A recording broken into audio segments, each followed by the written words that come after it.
शुरू किया जाए। सबसे पहले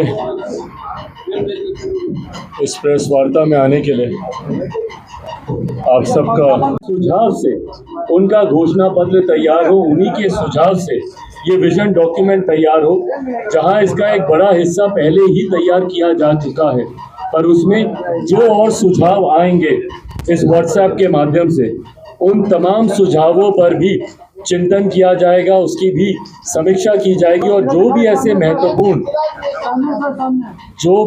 महत्वपूर्ण सुझाव होंगे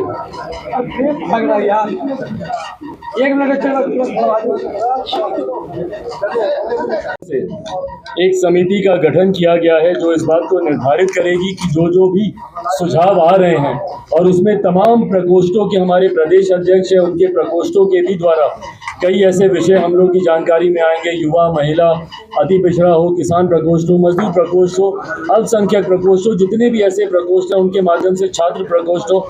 छात्रों की एक बड़ी समस्या रही है, भैया 3 साल का कोर्स 5-5, 6-6 साल तक कंप्लीट नहीं होता, पेपर लीक यहाँ पे हो जाता है। तो इन तमाम विषयों को हम लोगों ने बिहारी फर्स्ट में इनकॉर्पोरेट करने का हम लोगों ने प्रयास किया है। इसी संदर्भ में एक 7 सदस्यीय समिति का भी हम यहाँ पर गठन कर रहे हैं, जिसमें हमारे राष्ट्रीय उपाध्यक्ष डॉक्टर अरुण कुमार जी होंगे, जिसमें हमारे राष्ट्रीय महासचिव एवं पूर्व विधायक श्री सतीश कुमार जी होंगे, इसमें राष्ट्रीय महासचिव डॉक्टर सत्यानंद शर्मा जी होंगे, इसमें हमारी महिला की राष्ट्रीय महासचिव श्रीमती इंदु कश्यप जी होंगी, प्रदेश के हमारे उपाध्यक्ष श्री अशरफ अंसारी जी। इस समिति का उद्देश्य तमाम आ रहे सुझाव व्हाट्सएप के माध्यम से हो, विभिन्न प्रकोष्ठों के माध्यम से हो, या वैसे भी बिहार भ्रमण के दौरान जितने सुझाव अभी तक हम लोग को मिले हैं उसकी समीक्षा करके एक इसका अंतिम प्रारूप तैयार किया जाए, ताकि आने वाले दिनों में बिहारी फर्स्ट की हार्ड कॉपी से लेके सॉफ्ट कॉपी तक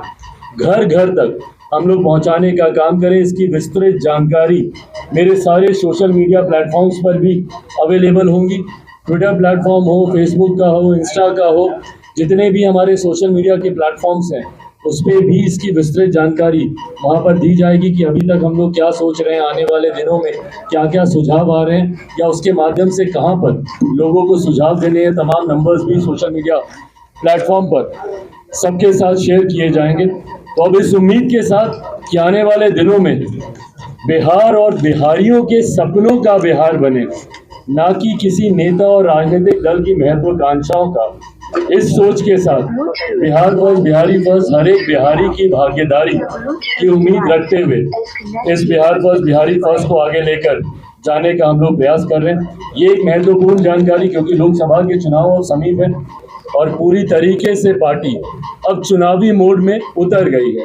तमाम तैयारी, पुनः आप लोग गठबंधन पे सवाल पूछो, उससे पहले मैं बोल दूं कि गठबंधन चुनाव के वक्त तय किया जाएगा किसके साथ होना है, नहीं होना है, पर उससे पहले पार्टी की संगठन को लेकर तैयारी हो, पार्टी के नीतियों को लेकर तैयारी हो, बिहारी फर्स्ट को लेकर तैयारी हो, या जनसंपर्क या जन कार्यक्रम को लेकर तैयारी हो।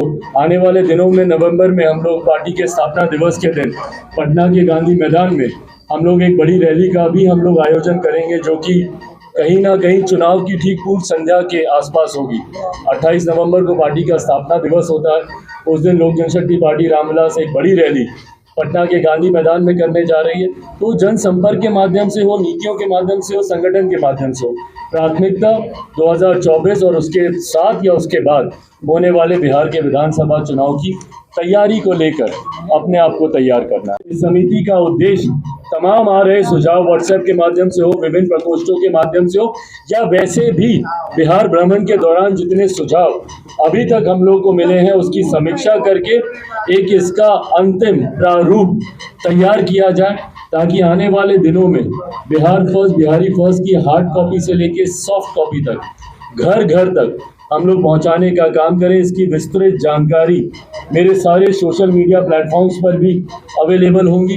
ट्विटर प्लेटफॉर्म हो, फेसबुक का हो, इंस्टा का हो, जितने भी हमारे सोशल मीडिया के प्लेटफॉर्म्स हैं उस पर भी इसकी विस्तृत जानकारी वहाँ पर दी जाएगी कि अभी तक हम लोग क्या सोच रहे हैं, आने वाले दिनों में क्या क्या सुझाव आ रहे हैं, या उसके माध्यम से कहाँ पर लोगों को सुझाव देने हैं। तमाम नंबर्स भी सोशल मीडिया प्लेटफॉर्म पर सबके साथ शेयर किए जाएंगे। तो अब इस उम्मीद के साथ कि आने वाले दिनों में बिहार और बिहारियों के सपनों का बिहार बने, ना कि किसी नेता और राजनीतिक दल की महत्वाकांक्षाओं का, इस सोच के साथ बिहार फर्स्ट, बिहारी फर्स्ट, हर एक बिहारी की भागीदारी की उम्मीद रखते हुए इस बिहार फर्स्ट, बिहारी फर्स्ट को आगे लेकर जाने का हम लोग प्रयास कर रहे हैं। ये एक महत्वपूर्ण जानकारी, क्योंकि लोकसभा के चुनाव अब समीप है और पूरी तरीके से पार्टी अब चुनावी मोड में उतर गई है।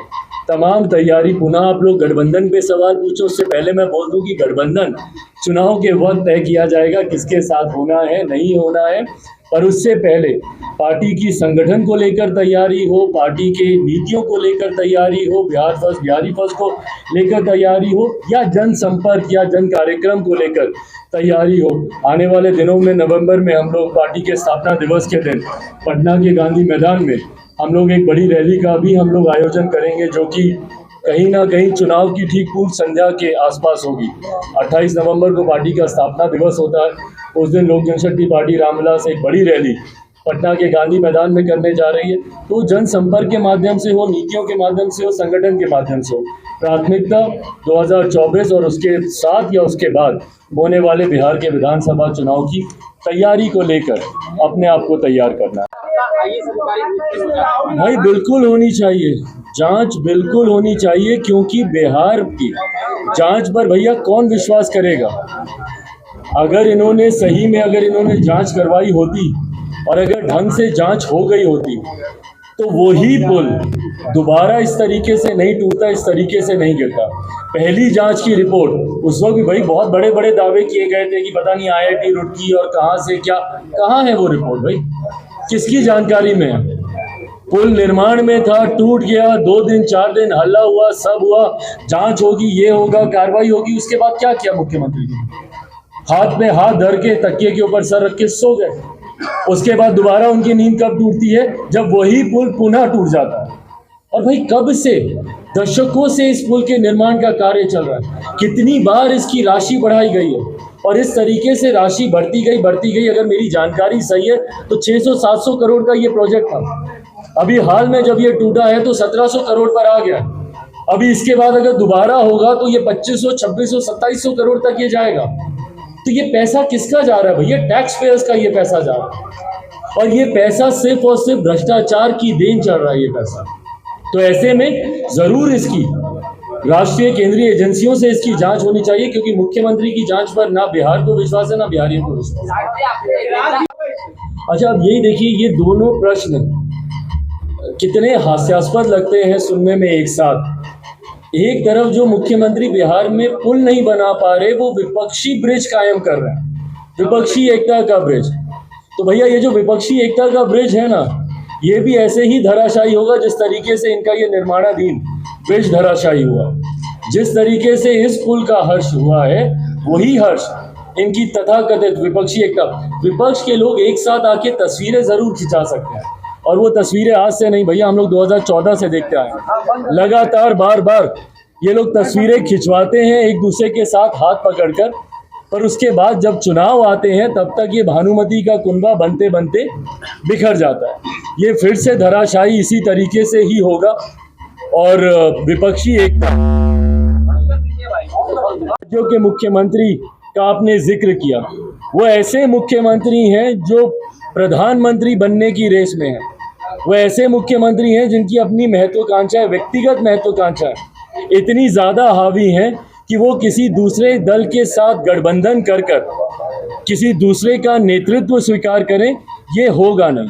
और ख़ास तौर पर बिहार के मुख्यमंत्री का नेतृत्व ना विपक्षी दल के नेता स्वीकार करने वाले हैं, ना ये देश की जनता स्वीकार करने वाली है। मैं बार बार दोहराता हूँ, जब बिहार की जनता ने ही इनको नकार दिया, जब बिहारियों ने ही इन्हें अपना मुख्यमंत्री नहीं माना, तो देश के लोग इनको अपना प्रधानमंत्री मानेंगे? ये हो ही नहीं सकता है। बिल्कुल, मैंने एक पत्र भी मुख्यमंत्री जी को मैंने भेजा है, जिसमें मैंने आग्रह किया है, भाई आगजनी होती है, और उसके मुआवजे की राशि कितनी 9800 उसकी राशि दी जाती है, जिसका सर्वोच्च लुट गया, जिसका घर बार, किताबें, बर्तन, कपड़ा लत्ता, सोना चांदी, जो नगद घर पे रखा हुआ था, जिसका सर्वोच्च लुट गया, उसके लिए बस इतनी सी राशि देकर आप अपना पल्ला झाड़ लेते हैं। ज़रूरी है उनका पुनर्वास करना। और ये आगजनी की घटनाएं जैसे जैसे गर्मी बढ़ेगी, हम लोग साल दर साल हम लोग देखते आए हैं, बिहार के अलग अलग इलाकों में इस तरीके की घटनाएं घटती रहती हैं। ऐसे में सरकार की जिम्मेदारी है, मुख्यमंत्री जी से भी मैंने आग्रह किया है कि उनके पूर्णतः पुनर्वास का संज्ञान लेना चाहिए। कई ऐसे एनजीओज हैं जिनके मैं संपर्क में हूं, जो इसमें ज़रूर सामने से आकर मदद करते हैं, बर्तन कपड़ा लत्ता उनको मुहैया कराते हैं, पर ये राज्य सरकारों की एक बड़ी जिम्मेदारी बनती है। और मैं उम्मीद करता हूं कि आने वाले दिनों में कम से कम उनके पूर्ण पुनर्वास की जिम्मेदारी ये सरकार लेगी। भाई मैं कितनी सीटों की मांग रखूं, ये सार्वजनिक करने अगर पहले मैंने कर दिया तो मैं गठबंधन भर की मर्यादा को मैं तोड़ूंगा। ये ऐसे विषय हैं जो गठबंधन के भीतर चर्चा होनी ज़्यादा ज़रूरी है। बहरहाल मैं कई विभिन्न मीडिया प्लेटफॉर्म्स के माध्यम से मुझे भी जानकारी प्राप्त होती है कि मुझे कितनी सीटें दी जा रही हैं, तो कौन सा दल कितनी सीटों पर चुनाव लड़ने की बात कर रहा है। हकीकत ये है कि अभी सीटों को लेकर किसी भी गठबंधन में कहीं पे कोई चर्चा नहीं है। सही समय पर जब ये चर्चा होगी, चर्चा पूरी हो जाएगी, वह सबके साथ सार्वजनिक कर दी जाएगी। फिलहाल जो क्यास लगाए जा रहे हैं, मैं पूरी अथॉरिटी के साथ कहता हूं कि वो सब गलत है।